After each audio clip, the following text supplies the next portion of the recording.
Hi, this is Kay's Tiny House Adventures. Yes, we had a brand change. It just made more sense and it was easier to do. The old name made it seem like I had a tiny dream. As people pointed out, tiny house, big dream, whatever. The intention is still the same. So anyways, Kay's Tiny House Adventures, new name, dig it.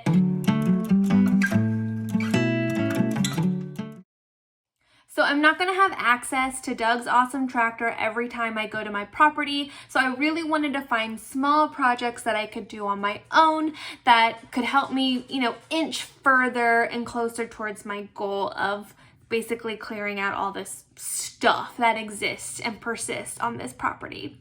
So the next kind of hurdle for me to take over was this little picket fence that was around the front of the manufactured home. It was keeping in like a little garden. There's a cute little bench in there. There's some mint growing, as well as a bunch of, poisonous things. I knew there was poison oak or ivy on the property. Now I really know that it's there.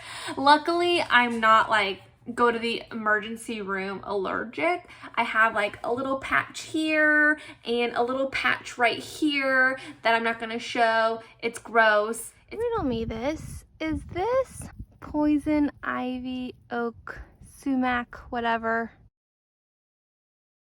So one thing that I will want to figure out is how to get rid of the poison ivy or oak, whatever. One idea is to rent goats. That's honestly my favorite idea. So that is kind of also why I want to prioritize getting in a fence, because to rent goats, you'll have to make sure that they can't escape, and a fence could do that. Another thing is just, use the stuff that gives people cancer, Roundup, whatever. But I'm a little nervous about that. However, I'm not technically gonna live there for probably another year, so maybe that would be okay, especially in the areas where we're going to be working the most. I just kind of, pros and cons. So I'm still debating about that. The next thing I wanted to do was there's this little broken, some sort of motorized cart that's just abandoned in the front yard, and in the cart part is just a pile of dead wood. So I really wanted to get the wood out of the cart so that I can then take care of the cart, because the new idea now is, because there's so much wood that is just discarded across the property, a lot of it is not good enough for firewood. So we're thinking of just doing a burn pile in the middle of the septic field and being aware and cautious and safely doing that. I was really hesitant to do a burn pile at first because I don't know how to control fire. It's not in my repertoire. I don't know why, but Doug convinced me that I think we could do it, and especially while we're doing other stuff like clearing the fencing line around the perimeter of the property. I'm at my local hardware store, shout out to Winkley's, to get some gloves and some pliers that'll actually cut through some chicken coop wire around the fencing. I love local hardware stores because a lot of times people have farms, so there's all this cool pet stuff, but let me see if I can.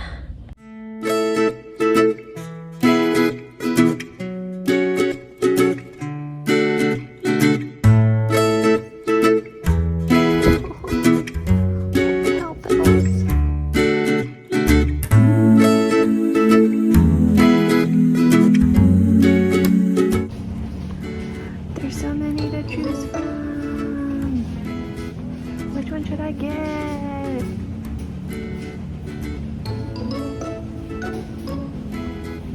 Not scissors. I'm thinking this guy. $8.99. There's a stop block. It's dangerous. It's got a giraffe on it.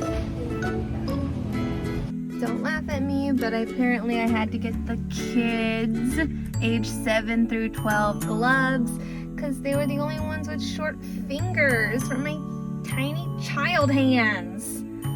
but they were only $5, so that is a plus. My goal today is to get rid of this pile of wood out of this cart so I can then relocate the cart, and I'll add it to what will eventually become a burn pile over on the septic field.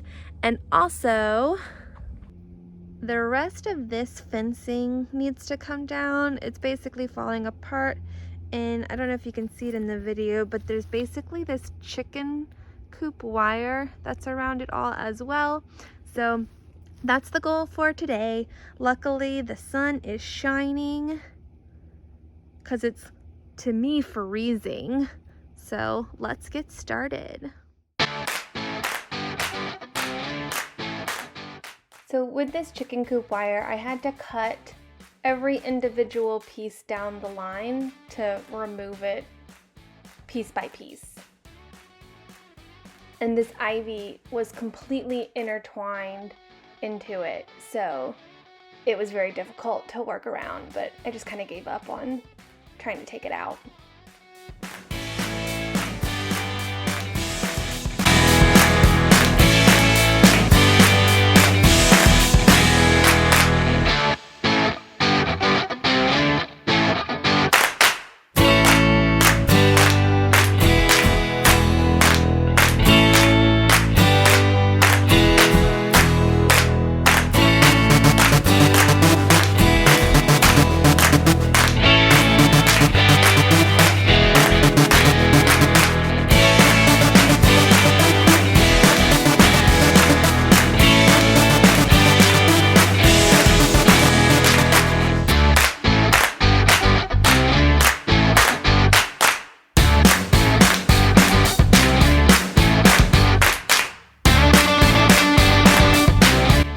So the wire was actually connected in different parts to the fence using like strings of Christmas lights. Like they had literally cut up the Christmas lights to be strings to tie, which was super strange. So I ended up with a lot of random little tidbits.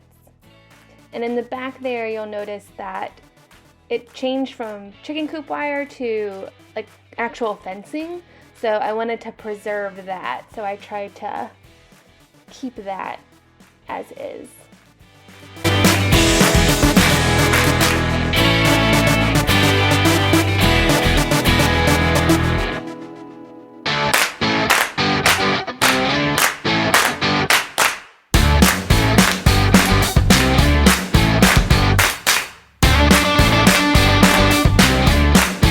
This ivy, also ingrained, I tried to take it out because I wanted to actually keep this fencing piece.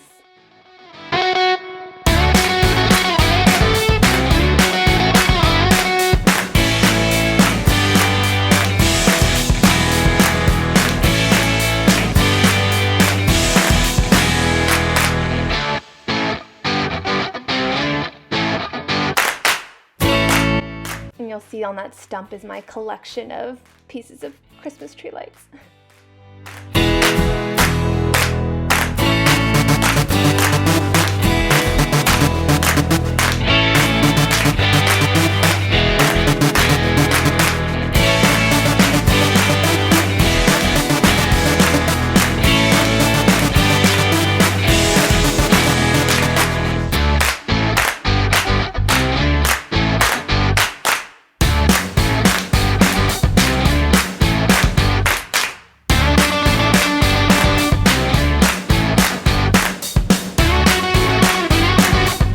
Lots of random floor tiles were around there. I don't know why.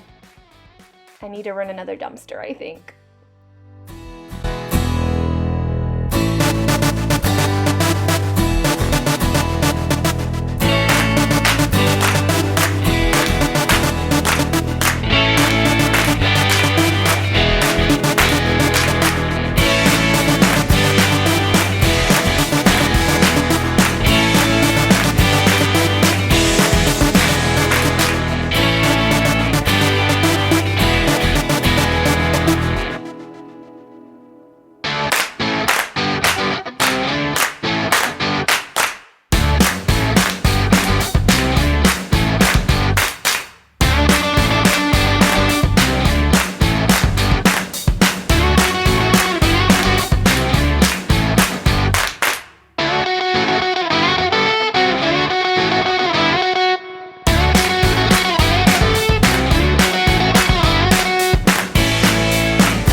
and there were a ton of candy wrappers and just trash. So I filled up this trash bag full of that and all the wires and little pieces that I cut off of the fence. There was a metal weed barrier thing in the ground. It was super old and really in there and pretty twisted. So here's my feeble attempt at trying to get it out, but it was too hard. So I gave up.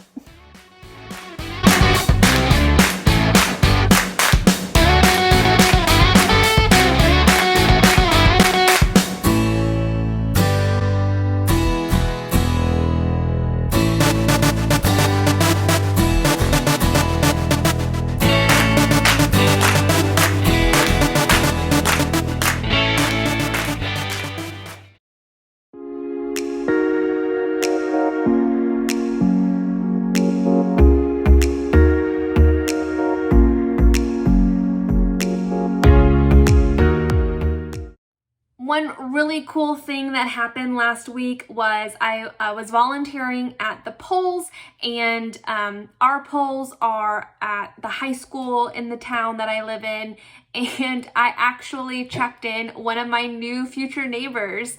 That dirt road is not very long, so the minute I saw the street name, I was like, holy crap, I think I'm your new neighbor, and we bonded over that. Later on, he must have been like in his 20s or something. Later on, his mom came in and was like, who just bought property out there? And she was super sweet, gave me her number and her husband number, and was basically like, if you need anything, we're here. Trash days on Wednesdays. She was super sweet. So that was really pleasant, really fun. Although, you know, the results of that day, I'm still emotionally and mentally trying to process. I still think that, you know, participating in my community, doing things to support civic duty, all that good being an American stuff, I'm really trying to put myself out there and provide something back to my direct community. So that was, again, really cool. To see that and witness that really made up for the very long day that is volunteering at a poll location. That's all for this week's update. Like, subscribe, whatever you want to do, share with your friends, and until next time, when I have more updates on the land and the tiny house. Thank you.